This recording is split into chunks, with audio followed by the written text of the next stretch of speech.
ప్రభునందు ప్రియమైన దేవుని బిడ్డారా, ప్రభువైన యేసు నామమున మీకు శుభములు.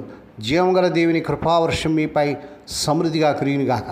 ఈ దినం అనగా జూన్ నెల 6వ తారీఖు 2026 శనివారం హోలీ ట్రింటీ చర్చ్ మినిస్ట్రీస్ వారు అందించు అనుదినమన్నా. ఈ దిన మన ధ్యానాంశం తన్ను ఆశ్రయించి వారి ఎడల దేవుని వాక్యం చదువుకుందాండి.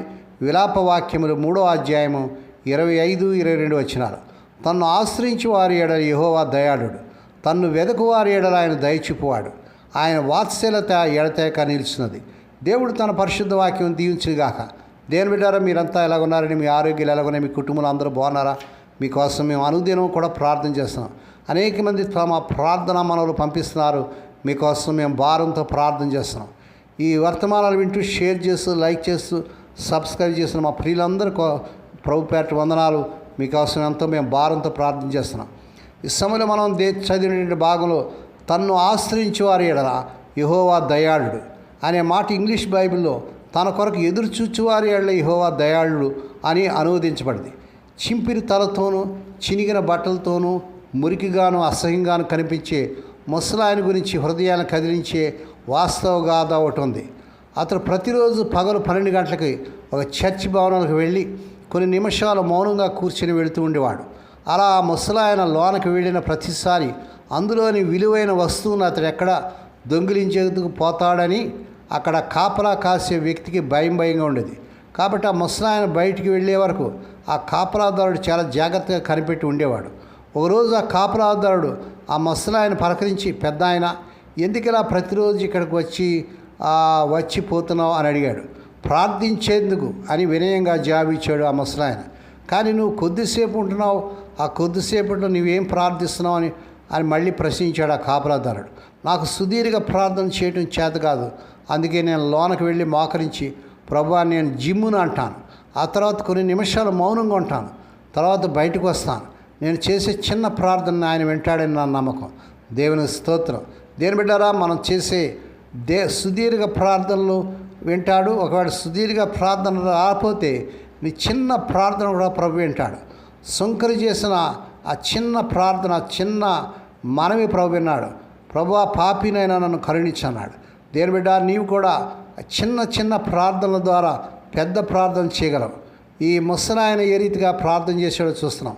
ఒకరోజు జిమ్ ఒక చోట రోడ్డు దాటుతున్న సమయంలో వేగంగా వెళుతున్న ఒక వాహనం అతన్ని ఢీకొట్టడంతో అక్కడున్న పోలీసులు అతన్ని హుటాహుటిన హాస్పిటల్కి తీసుకెళ్లారు.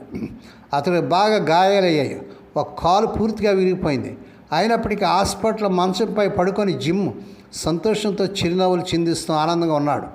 అతడున్న వార్డులోని వాళ్ళందరూ జిమ్లాగా ప్రమాదాలకు గురై కాళ్ళు చేతులు విరిగిన వాళ్ళే.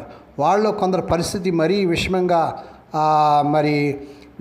ఉంది. వాళ్ళందరూ రాత్రింబగడ కేకలేస్తూ మురుగుతూ అక్కడ పనిచేసే నర్సులకు తలనొప్పి పుట్టించేవాళ్ళు. వాళ్ళ నిరంతర సణుగులు గొడుగులు అక్కడ సిబ్బందికి విసుగు పుట్టించేది. అక్కడ పనిచేయడం నర్సులకు చాలా ఇబ్బందికరంగాను కష్టంగాను ఉండేది. అయితే జిమ్ అక్కడికి వచ్చాక పరిస్థితి పూర్తిగా మారిపోయింది. దేవుని స్తోత్రం. అవును దేవుని బిడ్డారా, దేవుని బిడ్డలు ఎక్కడుంటే అక్కడ పరిస్థితులు తారుమారైపోతాయి, పరిస్థితులు మారిపోతాయి, చరిత్ర మారిపోతాయి. దేవుని స్తోత్రం. అక్కడ పేషెంట్లు మునుపులాగే కేకలు వేయకుండా మొరగటం, సణగటం, గొడవటం పూర్తిగా మానేసి చిరునవ్వులు చిందించడం, హాస్యోక్తులు విసురుకుంటూ విరుగుబడి నవ్వటం ప్రారంభించారు. హఠాత్తుగా వచ్చిన ఈ మార్పును చూసి నర్సులకు ఆశ్చర్యం వేసింది. ఒకరోజు అక్కడ పనిచేస్తున్న ఒక నర్సు వార్డులో పేషెంట్లను తనిఖీ చేస్తున్న సమయంలో పేషెంట్లందరూ విరుగుబడి నవ్వుతుండడం ఆమెకు వినిపించింది. ఏమైంది మీకు అందరికీ అలా నవ్వుతున్నారు? అసలు ఈ మధ్య మీరు అరవటం లేదు, సణగడం లేదు, గొనగడం లేదు, ఏమిటి కారణం అని ఆమె వాళ్ళని అడిగింది. కారణం ఆ ముసలాయనే. వాళ్ళు సంతోషంగా జవాబించారు. అతడు ఎప్పుడూ నవ్వుతూ ఉంటాడు, అందరినీ నవ్విస్తూ ఉంటాడు. ఎంత బాధ ఉన్నా సణుగుడు గొనగుడు ఉండదు. వాళ్ళు మళ్ళీ అన్నారు. వెంటనే ఆ నర్సు వెండిలాగా మెరిసే తెల్లని వెంట్రుకలు జిమ్ మంచం దగ్గరికి వెళ్ళింది. అక్కడ జిమ్ మంచంపై పడుకొని ఒక దేవదూతలాగా చిరునవ్వులు చిందిస్తూ ఆమెకు కనిపించాడు. ఈ వార్డులో ఉన్న వాళ్ళందరూ సంతోషానికి నువ్వే కారణమని చెప్తున్నారు. ఇంతకీ భయంకరమైన బాధలో కూడా నువ్వు ఎలా నవ్వగలుగుతున్నావో ఆమె ఆశ్చర్యంగా అడిగింది.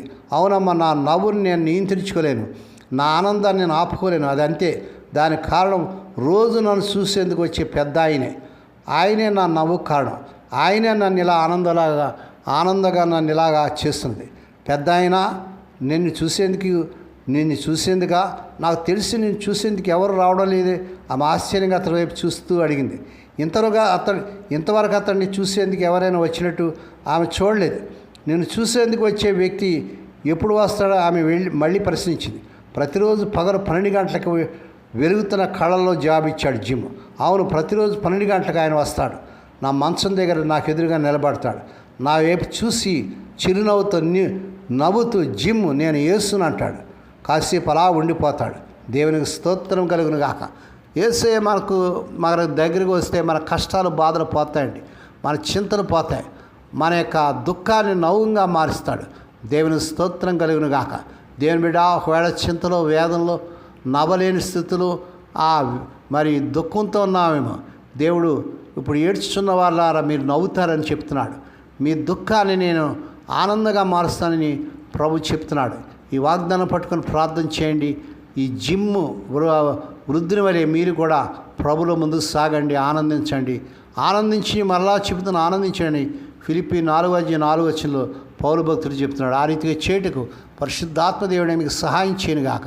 దేవుడి మాటలు దీవించను గాక. ప్రార్థన చేసుకుందామండి. పరిశుద్ధమైన మా తండ్రి, స్వదేశ విదేశాలండి వర్తమానం వింటూ అనేకులకి వర్తమానం షేర్ చేస్తూ, లైక్ చేస్తూ, సబ్స్క్రైబ్ చేస్తూ మా ప్రియులు దీవించండి. ఎంతమంది అయితే వారి గృహాల్లో దుఃఖంతో, వేదనతో, కష్టాల్లో, వేదనలో వాళ్ళ ప్రియులు నాయన నిద్రించి మరణించి హాస్పిటల్ రోగాలతో, ఆర్థిక ఇబ్బందులతో, అప్పులతో, సమస్యలతో బాధపడుతున్నారు, వారందరి పట్ల కార్యం చేయండి నాయన. రోగులను బట్టి మీ ప్రత్యేక కృప చూపించి నీ గాయపడిన హస్తం నుంచి స్వస్థపరచండి నాయన. సమస్య నుంచి, ఆర్థిక ఇబ్బందుల నుంచి విడిపించండి. స్వదేశ విదేశాల ఉద్యోగులు లేని బిడ్డలకు నాయన వారు అర్హత మించిన ఉద్యోగాలు వచ్చిన గాక. వివాహం కార్యం ఎవరి బిడ్డలకు ఈ నెలలో వారు కోరుకొని చక్కని సమాధానాలు కుదిరి వారి వివాహాలు ఘనంగా జరుగును గాక. ఈ దినమంతట్లోని బిడ్డల చుట్టూ మీ రక్తం చేసి ప్రతి విధమైన కీడు నుంచి, దృష్టి నుంచి, ప్రమాదం తప్పించి క్షేమకరమైన ప్రాణాలు దయచేయమని సమస్త మహిమాఘనత మీకే చెల్లించుకుంటూ స్తుతిస్తూ కొనియాడుతూ యేసే పరిశుద్ధ నామమున స్తుతించి గణపరిచి వేడుకొని ప్రార్థిస్తున్నాం తండ్రి. ఆమేన్. మన ప్రభువైన యేసు క్రీస్తు వారి కృప, తండ్రి అయిన దేవుని ప్రేమ, పరిశుద్ధాత్మ దేవుని కన్యను సహవాసము సదాకాలం మీకు తోడండి, నడిపించి బలపరచునుగాక. ఆమేన్.